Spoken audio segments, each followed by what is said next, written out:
Hola, buenas tardes, saludos, bendiciones. Le damos gracias a Dios por la oportunidad nuevamente que nos da de estar aquí conectado con nuestro discipulado.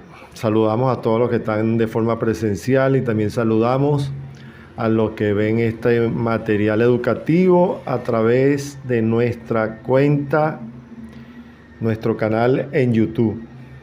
Le damos gracias a nuestro Dios. Hoy vamos a ver la tercera parte de la estructura de Dios, pero que se trata de la tercera parte de la grandeza del Hijo.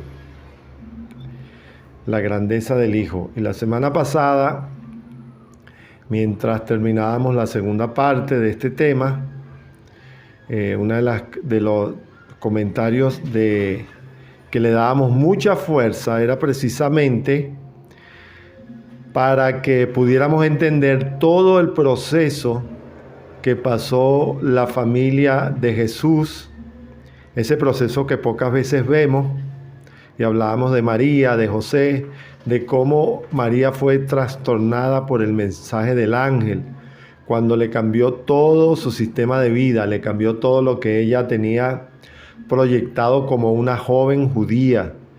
Pensaba en matrimonio, pensaba en su juventud, etc.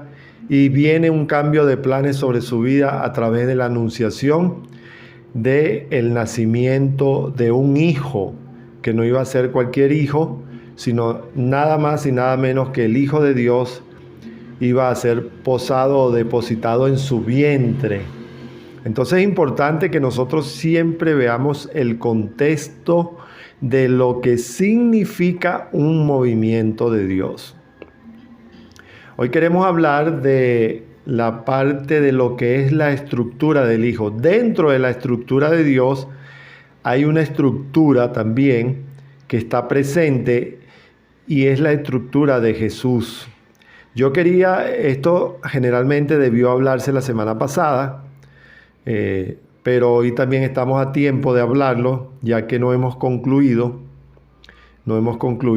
de cómo fue el movimiento de Dios con María y con José. Y yo quisiera hablar en el libro de Mateo capítulo 1. Es un libro que comienza narrando todo el movimiento que se hace ya no solamente directamente a través de María, su madre, ni de José, que lo estudiamos la semana pasada, sino todo el movimiento que hace Dios de generación en generación. Siempre que Dios hace un movimiento, y esta es una frase que en días pasados nosotros hemos dicho o se ha dicho, incluso recuerdo haberla dicho en varias predicaciones, que Dios no, en nuestra generación, en nuestra estructura de vida, en su vida, en mi vida, el objetivo de Dios no necesariamente somos nosotros. Lo que pasa es que ese objetivo toca a nosotros. Cuando la Biblia dice, Dios cumplirá, ¿qué es lo que va a cumplir Dios? Su propósito, sus planes, su agenda. Y luego dice la Biblia, Dios cumplirá su propósito en nosotros. Entonces, algo que debemos nosotros separar, que lamentablemente eso no se le ha dado mucha fuerza educativa ni teológica, es que no se trata de tu propósito, no se trata de mi propósito, sino se trata de el propósito de Dios. Entonces, cuando vemos ese versículo que dice, Dios cumplirá su propósito en mi vida, está dejando claramente de que hay un trabajo ahí que Dios viene realizando. ¿Para qué? Para que en nosotros se cumplan una cantidad de acciones que tienen que ver con el propósito de Dios. Muchas de esas acciones vienen a nuestra vida, pero han pasado por innumerables personas, generaciones, etcétera, etcétera. Y un ejemplo de eso lo hace Mateo. Permítame leer este capítulo 1 de Mateo, cuando dice el versículo 1 de Mateo, dice, que es el capítulo de la genealogía de Cristo. Y mire cómo comienza diciendo, dice, libro de la generación de Jesucristo, hijo de David, hijo de Abraham. Notemos ahí que rápidamente el escritor está diciendo, este libro se trata de la estructura de Jesucristo. Todo lo que hay por debajo de Jesucristo en años y en años. Literalmente comienza Mateo describiéndolo así, libro de la generación de Jesucristo, hijo de David, hijo de Abraham. Versículo 2 en adelante, lo voy a leer sin detenerme para tratar de ganar un poquito de tiempo. Abraham engendró a Isaac, e Isaac engendró a Jacob, y Jacob engendró a Judás y a sus hermanos. Y Judás engendró a Tamar, a Fares y a Zara, Zara con Z. Fares engendró a Esrón y Esrón engendró a Arán. Y Arán engendró a Aminadab y Aminadab engendró a Nazón. Y Nazón engendró a Salmón. Y Salmón engendró a Rachá, a Boz, y Boz engendró a Ruth, a Obed, y Obed engendró a Jesse.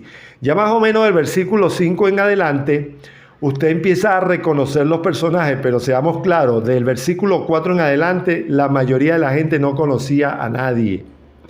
Y Jesse engendró al rey David, y el rey David engendró a Salomón, de la que fue mujer Urías.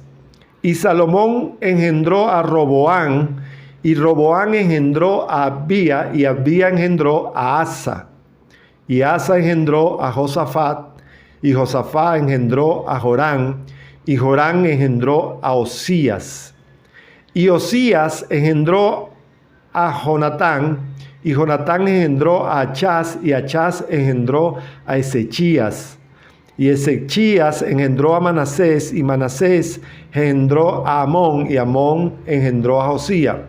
Y Josías engendró a Jechorías y a sus hermanos en la transmigración de Babilonia. Y después de la transmigración de Babilonia, Jechorías engendró a Salatiel, y Salatiel engendró a Zorobabel. Y Zorobabel engendró a Abiú, Abiú engendró a Eliachín, y Eliachín engendró a Azor. Y Azor engendró a Sadok, y Sadok engendró a Achín, y Achín engendró a Eliud. Y Eliud engendró a Eleazar, y Eleazar engendró a Matán, y Matán engendró a Jacob. Y Jacob engendró a José, marido de María, de la cual nació Jesús, el cual es llamado el Cristo. Fíjese, todavía nos faltan 3 versículos de este capítulo, pero tengo que hacer un paréntesis aquí. Todo este gentío, la mayoría con nombres raros, impronunciables muchas veces, todo 15 versículos nombrando a cientos de personas o a muchas personas para decirnos, y Jacob engendró a José, marido de María, de la cual nació Jesús, el cual es llamado el Cristo. De manera que todas las generaciones, desde Abraham hasta David, son 14 generaciones. Y desde David hasta la transmigración de Babilonia, 14 generaciones.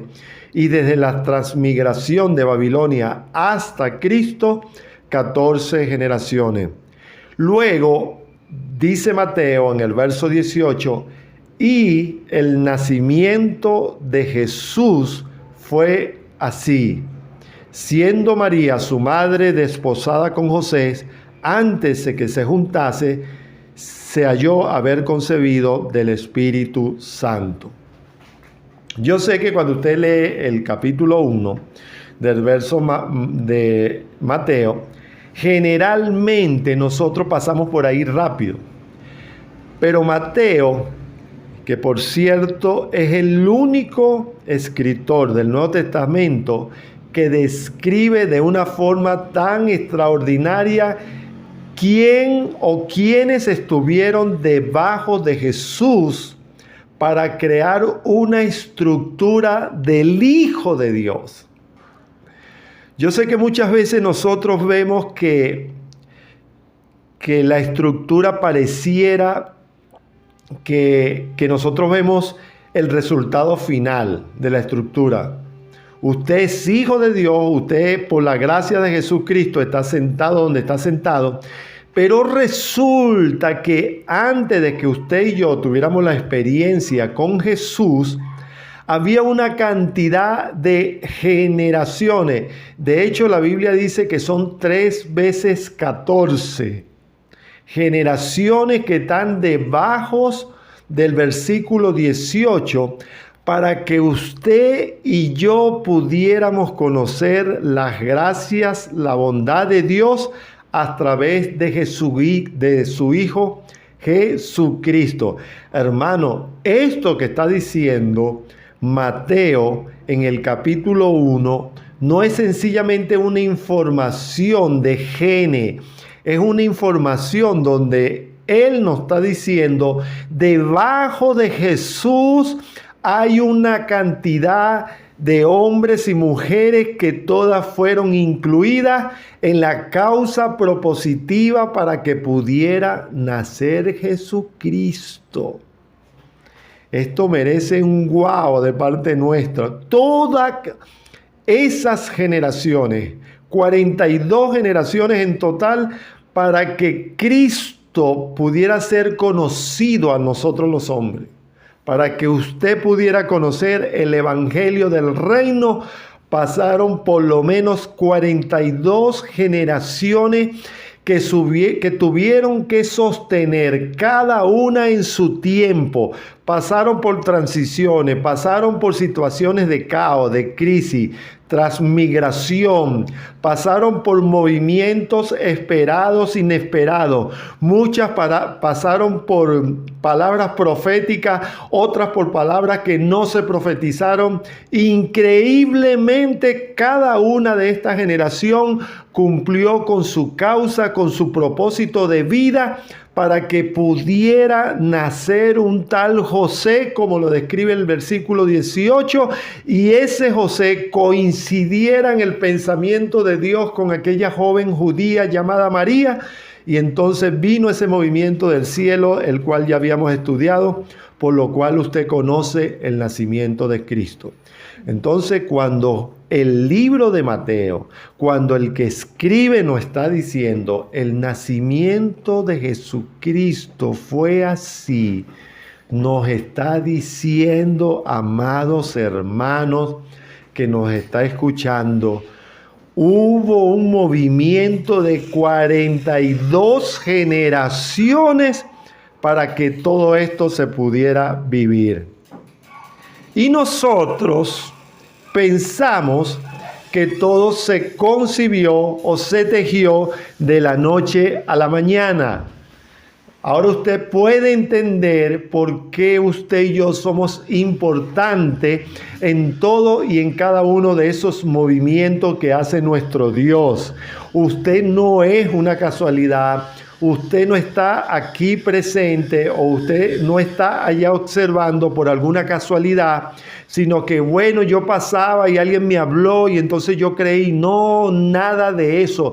Todo transcurre a través de un movimiento extraordinario de Dios, perfectamente calculado para que sea edificado. Wow. Entonces el versículo 18 solo resumen, el versículo 18 solo está resumiendo apenas todo el movimiento que se hizo a través de 42 generaciones, hermano. Esto es impresionante. Usted sabe lo que son 42 generaciones para que naciera José. Wow.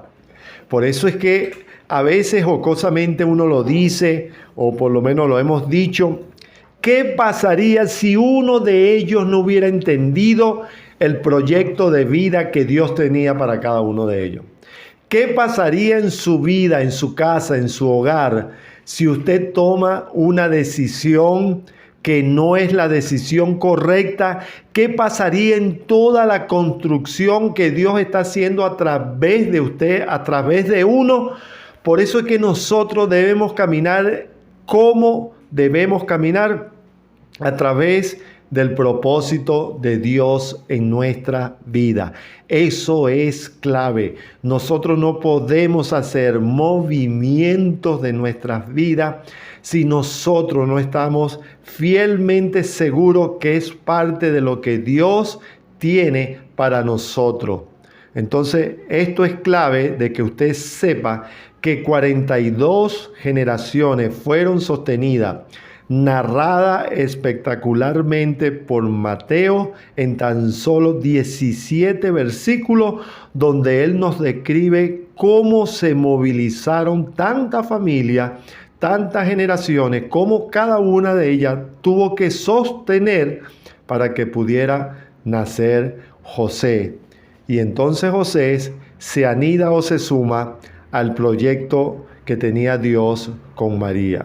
Entonces, cuando usted ya conoce esto, cuando ya nosotros conocemos esto, entonces estamos claros de que cada movimiento extraordinario que Dios está haciendo con nosotros ya está asegurando que en nosotros hay un sostenimiento de parte de Dios en nuestra vida. Por eso cuando decimos que Dios está en el asunto, créame, eso son las 24 horas. Lo que puede perjudicar un movimiento de Dios es una mala decisión de un personaje en la tierra.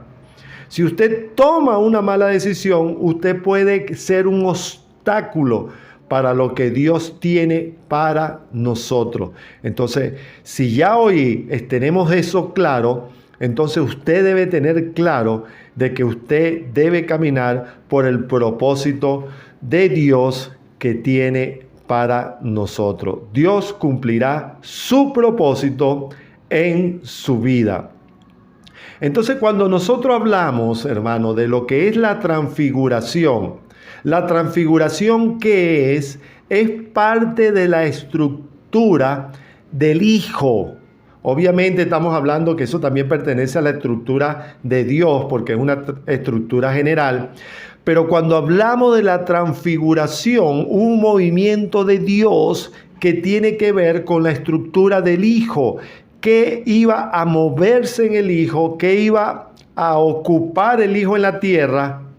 ¿Qué iba a suceder con todo ese movimiento de Jesús en la tierra a través de sus discípulos, a través de lo que Jesús tenía claro? Créanme, hermano, Jesús es el único ser mortal que nació de una mujer que ya sabía cuándo le tocaba irse de la tierra. Es el único. Es el único.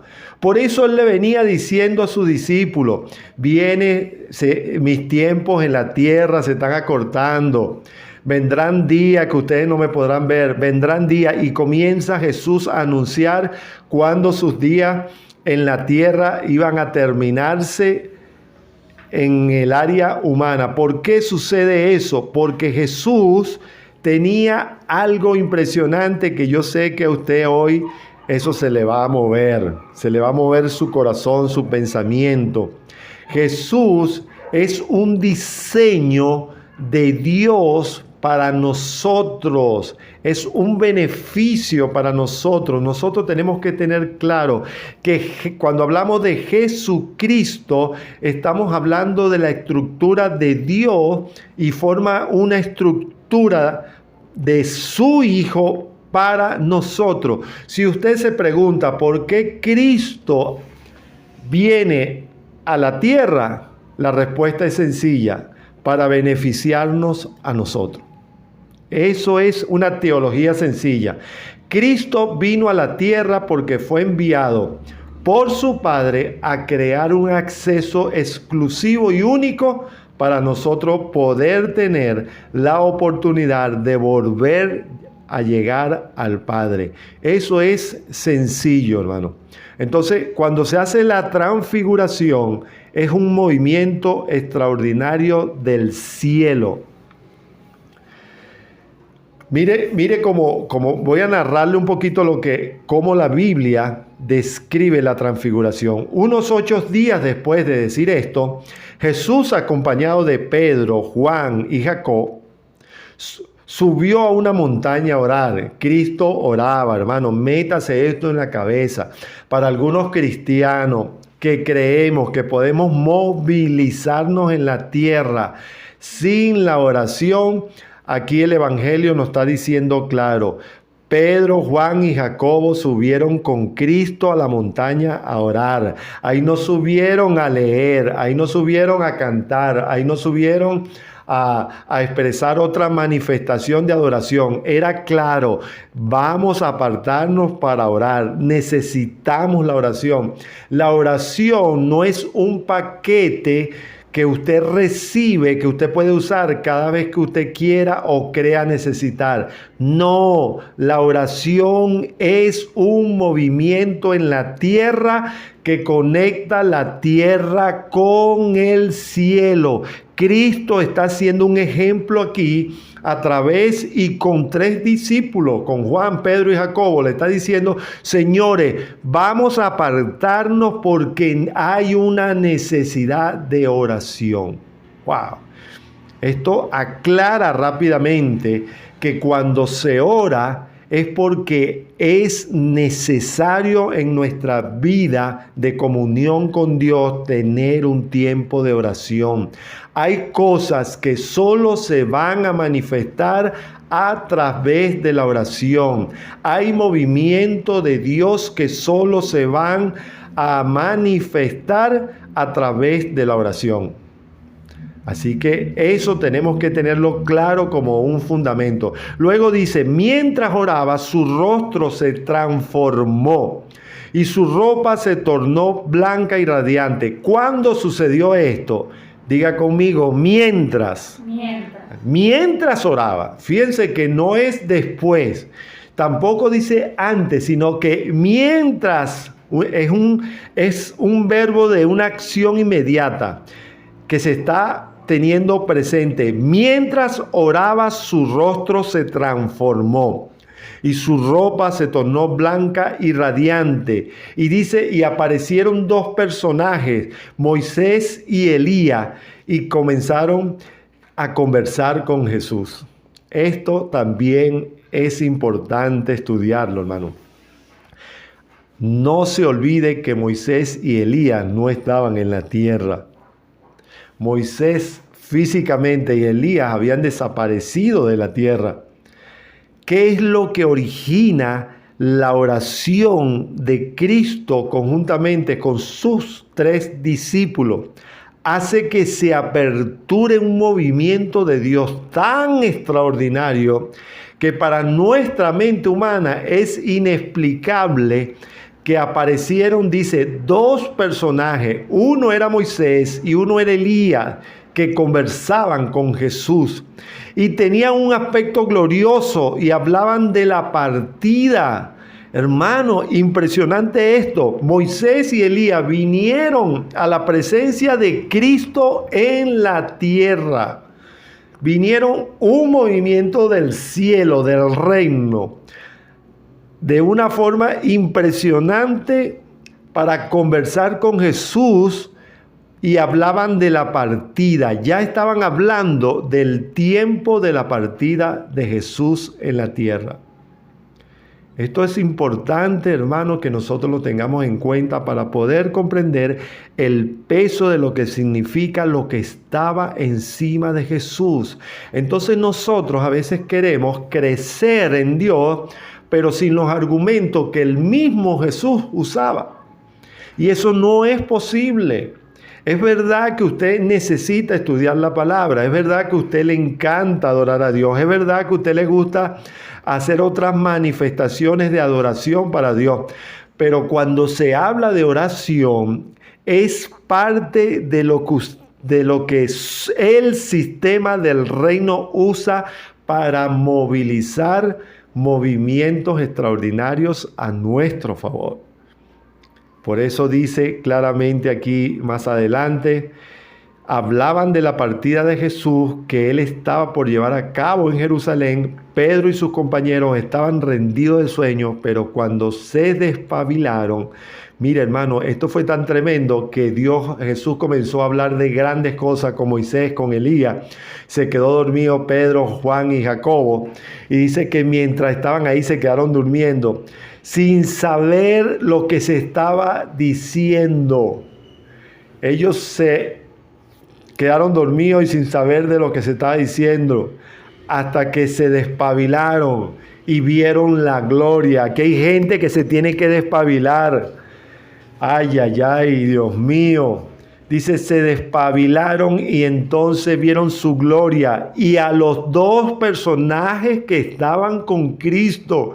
Imagínense Pedro y Juan viendo a Elías y a Moisés, que solo lo conocían por una retórica de historia, porque ellos no pertenecían a la generación de estos profetas, hermano.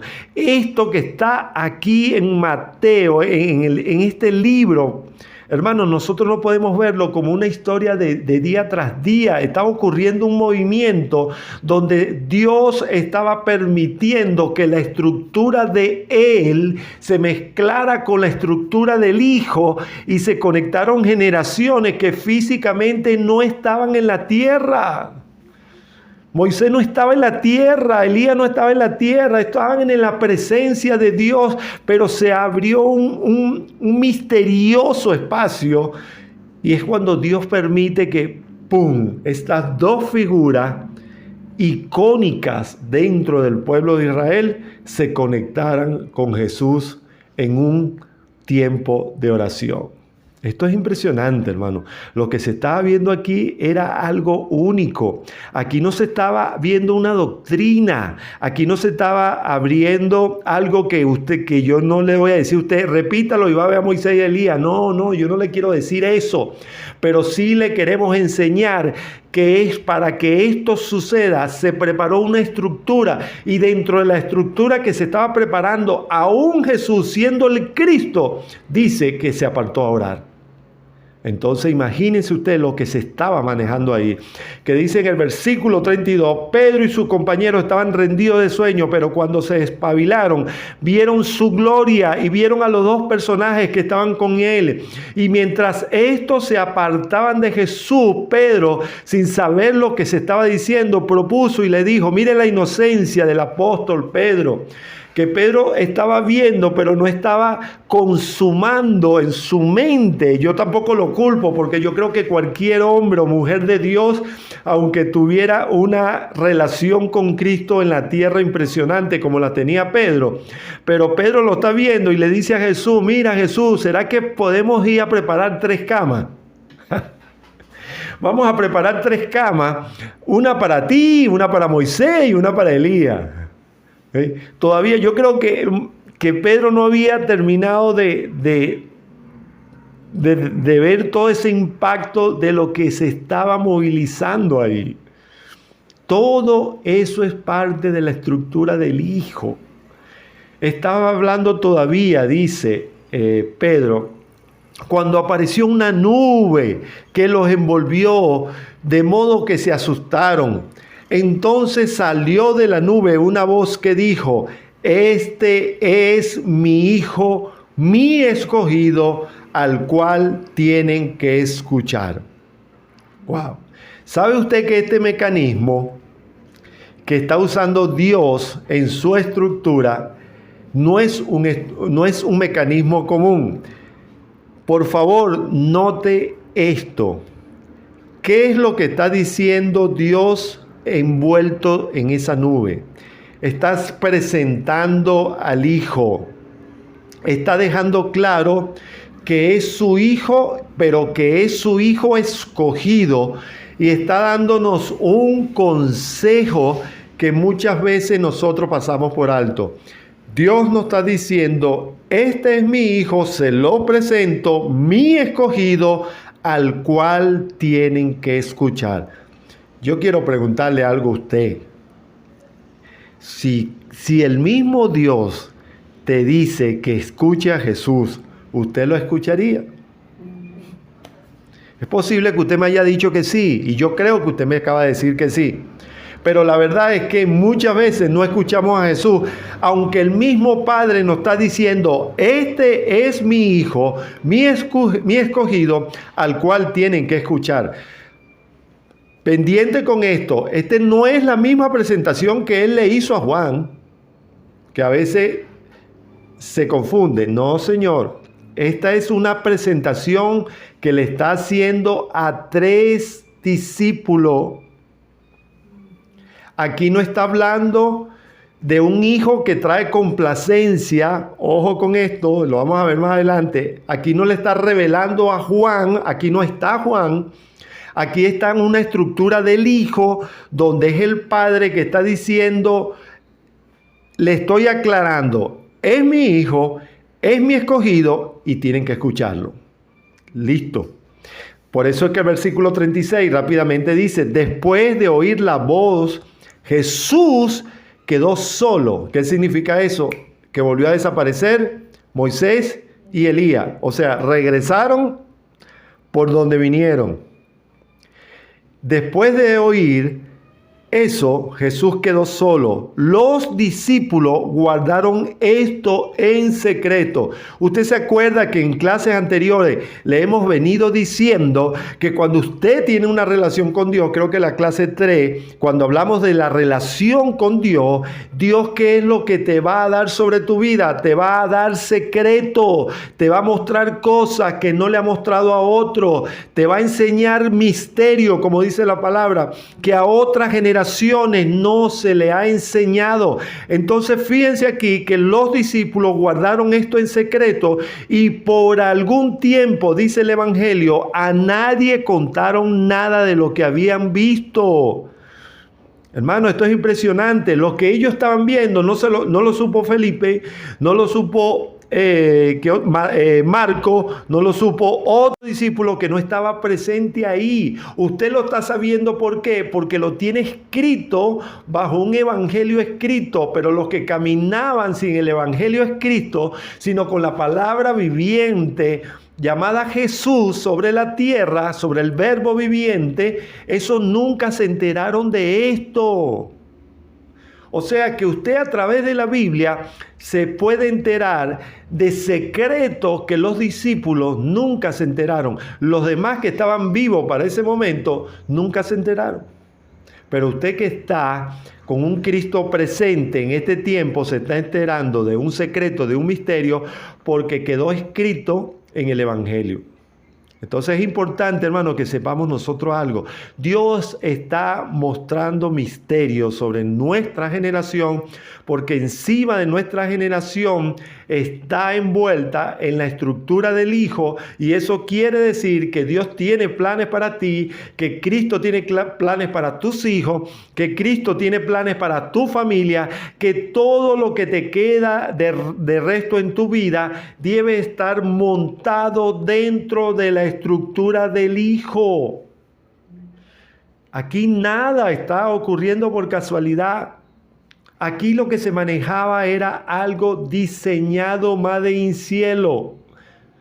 Todo lo que se estaba trabajando aquí, en esto que estamos desarrollando, se trataba de los movimientos del Padre a través de su Hijo, y muchos de esos movimientos trajeron increíbles cosas, como traer de nuevo a la tierra a Moisés y a Elías. Imagínense, yo no sé si usted ha leído esto y le ha pasado por encima, pero no se puede. Aquí hay que poner un cono y decir, wow, lo que está ocurriendo aquí es tremendo. Acuérdese que la vida de Moisés, ¿cómo concluye?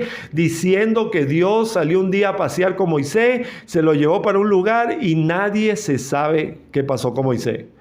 Eso es lo que dice el Antiguo Testamento, que Dios dispuso que Moisés fuera desaparecido de la tierra. Pues en el Evangelio, hoy el Evangelio te está diciendo, nuevamente aparece Moisés, ese Moisés que había sido desaparecido por Dios, para que haya una una conversación entre él y Elías y Cristo de cómo iban a ser sus próximos movimientos en la tierra, hermano. Esto es impresionante.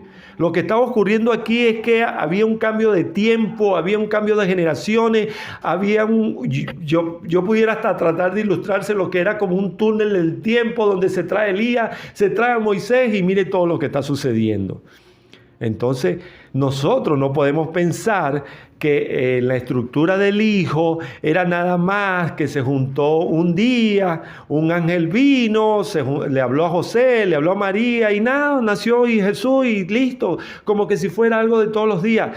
Eso usted ya tiene que cambiarlo. Si usted eso lo cambia en su mente, en su espíritu, entonces cuando le digan que usted es un hijo de Dios, créanme que en usted se está desarrollando una estructura que ya viene fríamente calculado desde el cielo. Por eso es que el término, el Hijo de Dios, no era cualquier término. Pero cuando lo leemos en el Evangelio, nosotros decimos, oye, pero yo tenía la costumbre de decir, mano, usted en ese tiempo le decía a alguien que era el Hijo de Dios, usted lo apedreaban, usted lo mataban, usted lo tenían como un anatema. Pero cuando le daban el nombre a Cristo del Hijo de Dios, esto tiene otra fuerza. El Evangelio le da muchos títulos a Cristo. Uno de ellos es Hijo de Dios. Otras veces le decían a Cristo el Hijo de David, que tampoco era cualquier cosa. Lo que pasa es que era un nombre en la tierra que estaba conectado con el cielo. Cuando alguien le decía generación de David, hermano, era una generación élite. Era una generación de un hombre extraordinario conforme a un corazón exclusivo y único, y así Dios lo etiqueta. Entonces, estos eran nombramientos de un alto rango que se le daba a Cristo. Hijo de Dios, Hijo de David, Hijo del hombre. Indistintamente, a veces le nombraban Jesús de Nazaret cuando le nombraban por el lugar donde nació. Entonces, siempre estaba asociado un gran nombre sobre Jesús, siempre, Hijo de Dios. Entonces, ¿qué es lo que hace en esa transfiguración? ¿Qué es lo que hace el Padre? Que el Padre le deja claro a estos 3 discípulos que ese era su Hijo. Él le dijo, ya va, ya no se trata del Hijo del Hombre, no se trata ya de Jesús de Nazaret, ya no se trata del Hijo de David, no, ven acá, se trata de Jesús, mi Hijo. Wow. Acuérdense que Jesús fue la única persona que nació de una madre mortal, siendo un Dios. Es algo único. Nació de María y nació de un padre inmortal. ¿Por qué hablamos de un padre inmortal? Porque su padre era Dios.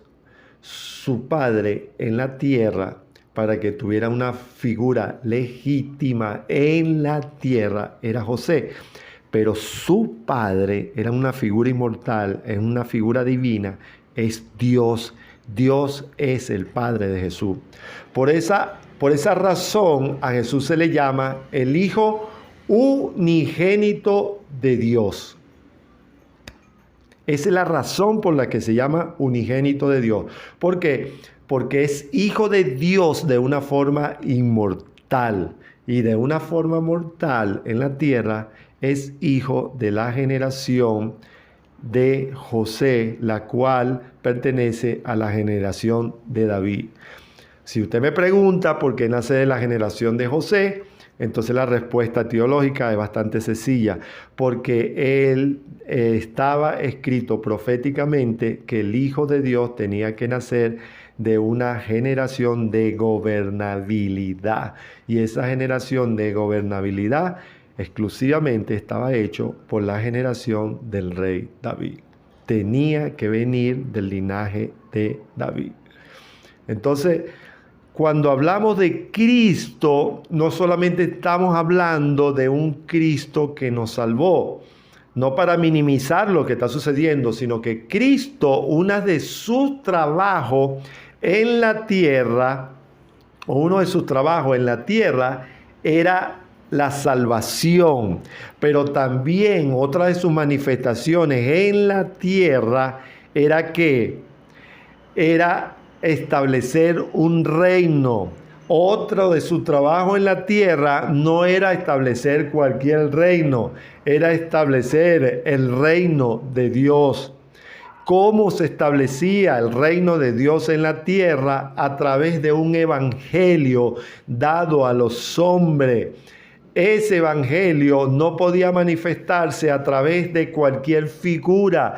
Tenía que ser la figura de Cristo, la única que podía venir a implementarla en la tierra para que nosotros, sus hijos, sus seguidores, pudiéramos seguir predicando el evangelio del reino. Algo que por alguna razón, yo no sé por qué, a veces cuando estudiamos esta área no lo tenemos tan claro cuando la estructura del Hijo es tan sencilla. Cristo, cuando habla con los discípulos, le dice claramente: yo vine a predicar el evangelio del reino. No vine a hablar de otra estructura, vine a hablar de la estructura del evangelio del reino. Entonces, esto es importante que marque su vida. Usted tiene que preguntarse, ¿qué evangelio manifiesto yo?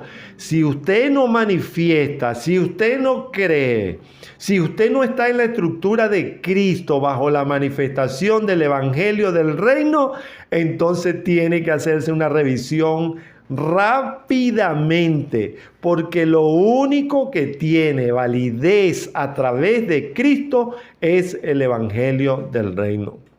Para eso vino Cristo a la tierra. Eso lo dicen todos los evangelios. Eso está claramente en el libro de Hebreo. ¿Para qué vino Cristo a la tierra? A establecer su reino. ¿A través de qué? Del evangelio que él predicaba. Y dice el evangelio: y comenzó Cristo a predicar el evangelio del reino. Por alguna razón, nosotros no le damos énfasis a eso, sino que Cristo vino a la tierra a manifestar el evangelio. No, Señor, Cristo vino a manifestar un evangelio único y exclusivo, el evangelio del reino. Toda doctrina de hombre, y eso quiero que quede claro aquí, que quede clarificado ante sus ojos. Toda doctrina de hombre que esté fuera de la estructura del Hijo de Dios y que esté fuera del evangelio del reino, no es una doctrina válida, para decírselo de una forma teológica bonita. Lo único que tiene validez para el Padre es el evangelio a través del Hijo, y ese evangelio a través del Hijo es el evangelio del reino, el cual trae salvación, el cual trae manifestación, el cual trae libertad, el cual trae gracia. Entonces, todas esas son características que lo vamos a ver más adelante del evangelio del reino. Para eso Cristo vino aquí. Por eso es que cuando el ángel le está diciendo a María, prácticamente la está convenciendo de lo que iban a hacer de ella, le estaba diciendo: María, tú no puedes fallar. José, tú no puedes fallar, porque ustedes están en la estructura del Hijo de Dios, para que el Hijo de Dios venga a manifestar todo aquel poder en la tierra. ¡Wow! Por eso lo que queda registrado en los evangelios son los registros de qué, de cómo la estructura de Dios muestra ahora la estructura del Hijo, porque Dios estaba consciente que no había forma de que nosotros los humanos pudiéramos reconectarnos con Dios, porque eso se rompe en el Génesis a través del pecado. Entonces la única forma que nosotros pudiéramos reconectarnos con Él era a través de Cristo y a través del evangelio del reino. Por eso existe el evangelio del reino, por eso Cristo vino a la tierra, por eso Cristo tenía un tiempo específico en la tierra, porque la función de Cristo estaba diseñada de una forma clara. Él sabía por qué había nacido, Él sabía por qué iba a morir, y Él también sabía por qué iba a resucitar. Cristo no estaba en la tierra de una forma engañada. Nótese usted que dice que baja Elías, que baja Moisés a hablar de los días en que Cristo iba a seguir manifestándose en la tierra. Vinieron a ajustar agenda, vinieron a decirle: Cristo, falta esto, falta lo otro. Y era tanto los secretos que se manejaron ahí, que viene los mismos discípulos y dicen: esto no lo puede saber nadie. Impresionante esto. Entonces es importante que nosotros sepamos, y ya queremos ir concluyendo por cuestiones de tiempo, que Mateo dejó registrado que un ángel se le aparece a José en un sueño para que usted y yo pudiéramos entender que el nacimiento de Cristo fue rodeado de movimientos extraordinarios en el cielo. Por eso es importante que los libros, sobre todo esta marca que está haciendo Mateo aquí, quede claro como lo describe él en el capítulo 1. Esto fue una generación de gente extraordinaria que estuvo debajo de José para que pudiera ver ese nacimiento, para que pudiera ver toda esa apertura de Cristo. Por eso es que usted se da cuenta, y quiero culminar con esto, cuando el ángel Gabriel le dijo a María que su pariente Elizabeth estaba embarazada y esperaba un hijo. ¿Qué estaba haciendo ahí? Esto va a bendecir su vida. Ahí se estaba conectando el cielo con la tierra. Estábamos hablando de una gestión en el vientre de Elizabeth que era netamente humana, con una gestión en el vientre de María que era netamente espiritual. Por eso cuando ellos se acercaron, y usted sabe que eso lo dice la Biblia, que cuando esas dos primas se juntaron, imagínense esta generación de familia que estaba aquí presente. Dos primas, la misma generación. Cada una tenía hombres extraordinarios. Uno era el Hijo de Dios y otro era un profeta exclusivo y único para el tiempo de ese momento. Y por eso cuando esos dos vientres se juntaron, dice que hubo un movimiento en el vientre de las dos. Los dos criaturas, dice el Evangelio, que saltaron. Mano, eso no es casualidad. Eso no es casualidad. Eso es que se estaban ahí colisionando dos manifestaciones impresionantes. Entonces yo quiero que hoy nos quedemos aquí. Cuando se conecta una manifestación del cielo, cuando se conecta con una manifestación en la tierra, ¿a través de qué? De una causa propositiva. Acuérdese de este pensamiento. Todo lo que es conectado en la tierra debe ser conectado con el modelo del cielo. Hágase en la tierra como se hace en el cielo. ¿Por qué debe hacerse así? Porque la estructura del Padre, la estructura del Hijo, está diseñada para eso. Por eso no hay otra forma de que usted reciba los beneficios del Hijo de Dios sin que usted no reconozca al Hijo. Usted, si no reconoce a Cristo, por eso esas religiones que quieren reconocer a Cristo, que si Él es un profeta más, un gran maestro, hermano, no tienen acceso a su reino. No hay forma de que usted tenga acceso al reino del Evangelio del reino si no es a través de Cristo. Más adelante vamos a ver cómo el mismo Dios certifica que la única forma de llegarse a Él es a través de su Hijo. O sea, lo que quiere decir que si usted quiere llegar a Dios, Dios le va a decir de una forma jocosa, se lo digo, le va a decir: ¿ya tú hablaste con mi hijo? Ay, yo no he hablado con mi hijo. Entonces, ¿tú no le has orado a Cristo? No. Entonces, si no le has orado a Cristo, no puedes tener acceso a mí. Eso es lo que la Biblia nos quiere enseñar de una forma sencilla. Nadie tiene acceso al Padre si no es a través del Hijo. Entonces, hoy queremos concluir hasta aquí, para que nos acordemos que la semana que viene vamos a hablar por qué Cristo, dentro de su estructura, maneja una autoridad única. ¿Por qué Cristo maneja una autoridad única? y cómo usted va a comprender de que todos los nombres que se anticiparon, que están antes de Cristo, que se le asignaron, quedaron muy por debajo de lo que Él es. Entonces, bendiciones, saludos, le damos gracias a Dios por este día. Le pedimos a Dios que bendiga su vida, que siempre esté presente en su pensamiento, que siempre esté presente en su familia. Y acuérdese de esto: lo que estamos hablando aquí son de movimientos extraordinarios del cielo a la tierra para que favorezcan nuestras vidas. Bendiciones y saludos. Dios le bendiga.